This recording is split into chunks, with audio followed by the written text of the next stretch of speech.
Hi, welcome to BackChat, and today we're joined by Curtis Madden, CEO and co-founder of Aiponics and Hrvst. Welcome, Curtis. Thank you, Choolwe. Thanks. Great to be here. Thank you for coming. We're very excited to have this conversation. How's everything going with you? Good. Yeah. Looking forward to a very promising 2025, and hopefully we can make some more changes that we've done throughout the last 2 years of operation. So keen to chat about that. Yeah, fantastic. So we need to know about those 2 years. So could you tell us a little bit about Aiponics and Hrvst and what you do? Sure. 100%. Hrvst or Aiponics was launched in 2022. We launched initially with the guise of going servicing the B2C market. Hrvst is the brand which sort of everyone is familiar with. Yeah. Aiponics is our holding company, if you like. We refer to them interchangeably, so Aiponics, Hrvst, whatever's easier.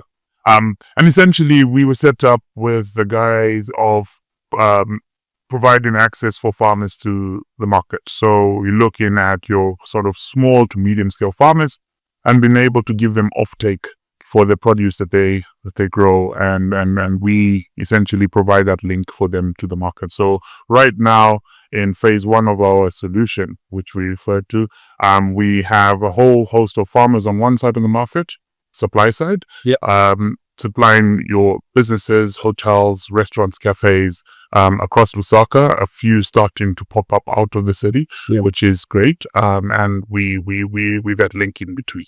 Okay, so how is the process? So I'm a farmer and I want to get to a client on the other end. How do you facilitate that as Hrvst? So initially we onboarded a whole bunch of farmers. So before we actually launched, we had probably about 40 or 50 farmers that we kind of went knocking on doors, like trying to find, or knocking on farm gates and went to go find these guys who are growing or rearing animals on their farms. What we found as we launched is the size of the farmer that we were looking at was your small and medium scale farmer. In order to achieve the economies of scale that are required for delivery, to be able to service your B2B or B2C markets was a challenge. And so even with the logistics providers, and there's quite a few of them dotted across Lusaka, even in the startup landscape, there's quite a few of those, it still was not making sense. And that was our main reason of shifting from B2C, a B2C model to a B2B model. Okay. Basically, that sped along for the first quarter, and we encountered all sorts of challenges with that. In as many farmers that we had on board, we had very different understandings of quality, consistency, and even pricing. So we kind of fairly early on in our journey, well, our startup journey, if I may say, had to find a stopgap to kind of address that. And we did that by convincing 2 of our founding farmers to open up a pack house, which was then acted as an intermediary between the kind of direct small scale farmer and the market. Yeah, okay, that's so amazing. You mentioned about being startup. So how has the investment and startup environment changed since you founded Hrvst? Well, since joining Hrvst in April 2022, I've observed significant evolution in the Zambian startup ecosystem or landscape. Yeah. It's been more dynamic. There's a growing interest from tech-driven, for tech-driven solutions rather, particularly in the agri-tech space. Yeah. We have investors who are receptive to disruptive models, Okay. Which is exciting, especially those that ensure inclusivity. So we always talk in our pitches, in our business, that we have a solution that disrupts but not displaces. So what does that mean? That means we want to bake in everybody in our solution. I like that. So securing investment in this landscape still remains competitive. I mean, we're not as fortunate as our sort of buddies in Silicon Valley who can go raise off the back of a conversation. We have a lot of hoops to jump through. We took our first angel investor on in April of 2023 or Q2 of 2023. And since then, we've been strategically navigating that landscape to make sure that we, continue to raise at the back of a burning runway while you're trying to build a business that is sustainable, that is viable, that continues to produce into the future. And I think that's kind of where we are now. Okay, that's very amazing and very insightful.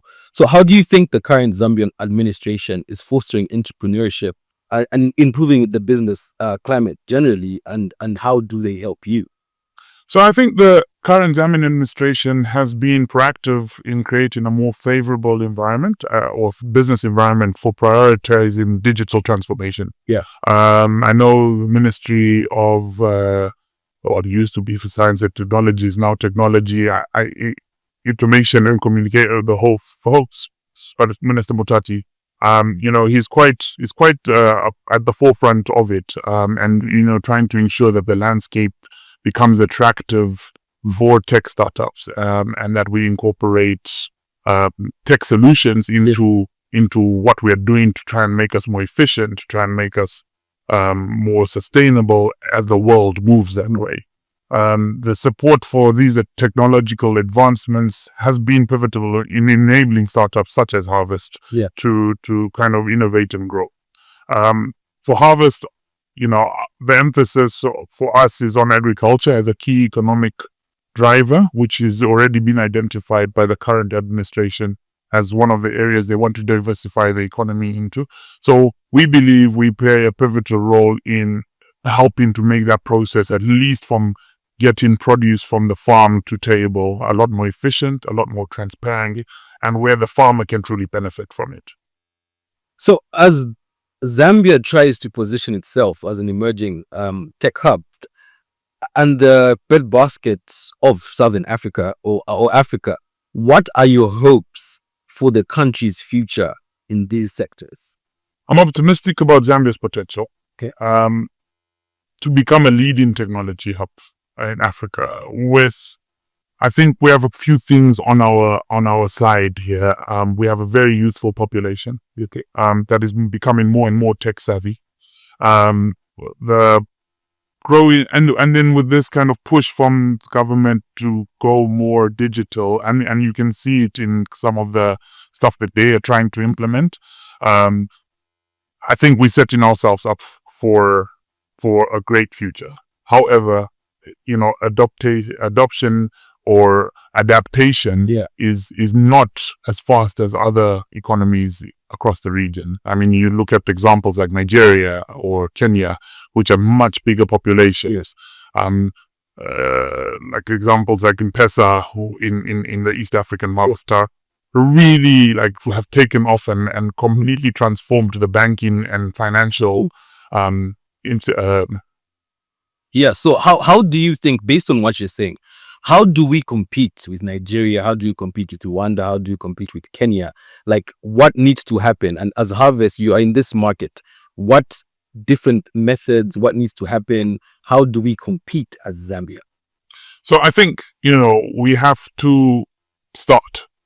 I think that starting is the biggest part. You can't compete from the sidelines and just watching and making an academic exercise. It needs to be proactive. It needs to be involving. And we have to start. I think we've already done that. In order to compete, we have to scale our solutions, and so that means delivering it at the lowest unit economic cost per person or per phone or per download as possible.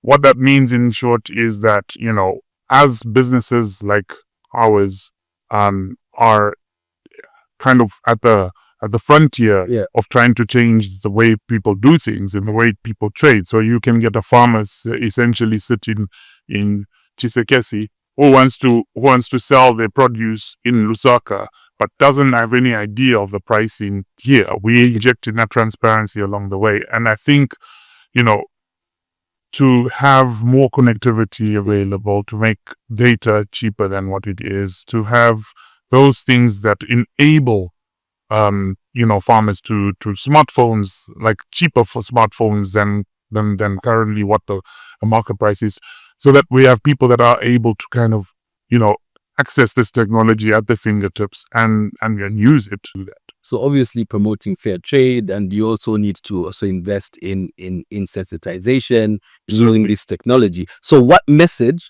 would you give to the business leaders and entrepreneurs looking to invest in Zambian setups? So I think Zambia is ripe with opportunities, particularly tech-driven solutions. I mean, we see many examples across Lusaka being kind of the most popular city that are addressing real-world challenges. My advice to investors is to look beyond immediate return and focus on long-term impact and scalability of solutions.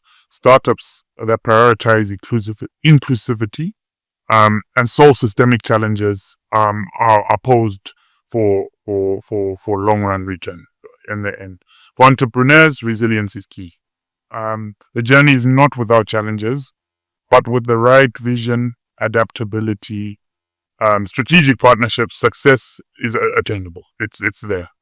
Okay, so as we conclude our conversation, what do we expect for Hrvst in 2025?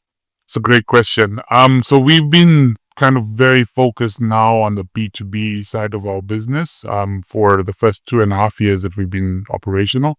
We've recently, through a partnership with Afri Delivery, are now going into the B2C market, which is kind of a full circle moment for us because that's where we intended ours. We started, which was quite nice. So we're kind of pulling the lever on that to see, and that represents a market size of 2.1 million kwacha per month in attainable GMV. So that's really attractive. We are continuing to look at other sort of bigger players. We've got a few institutional clients that take sort of bulk volume products from us across the mining sector, across the education sector. So we continue to play a role in that and want to kind of see that area grow. We also are looking at export opportunities for our Zambian farmers, obviously to earn some much needed forex, and also continue to provide market other than kind of the local regional market that we have. And lastly, we're working on a really exciting project which will be launched later this year. I can't go too much into the details of it, but any clues? Any clues? You'll see. Is there? So we're actually we're kind of on the fringe of getting all that sorted, and it's something. If you've been following our journey, it's something we've been talking about, but it's finally coming to fruition. So looking forward to launching that and hopefully making some big changes in the way we do things and how we sustainably source our produce. Okay, no, fantastic. So just a quick lead up to what you're talking about. Do you see in the future, obviously not near future, expansion for Hrvst? Do you see yourselves entering other territories, other countries? Oh, absolutely. We have always had that vision. Okay. From the beginning, from the jump, that we were going to be not only a Zambian solution. Okay. Zambia made sense because 2 of the founders of Hrvst are from here. Okay. It was an easy launch pad for us because we know the system, we know how to navigate it. But I think our solution is not one that is uniquely required here. If you take any sort of African example, the same problem exists. We've been to Kenya, we've been to Zimbabwe, we've been to quite a few of the neighboring countries, even around Zambia. So we are looking forward to definitely launching in another market. I don't know if that will be this year, if I'm being totally honest. Yeah. But it's whatever we're doing here will form the foundation for where we're going. And it would be great to take a Zambian startup into other regions and be able to, add value in those ecosystems as well. No, we're looking forward to the journey. We're following the journey and we're wishing you all the best. And on a lighter note, I know you're a big Man United fan. How do you feel about your new manager, Amorim, and going? Do we have to go there? I'm less optimistic than I am about Zambia, but it's appalling to see us in the situation that we're in. But I think there is some, method to his madness, if you want to put it that way. And I think we will get out of it. It's just a matter of when. No, that's amazing. Thank you for that. Look, It's been fantastic. Thank you for coming onto BackChat. We've had a great time. This has been BackChat with Curtis Madden from Aiponics and Hrvst. Curtis, thank you so much for your time. Appreciate it. Thank you. Thanks for having me. Thank you.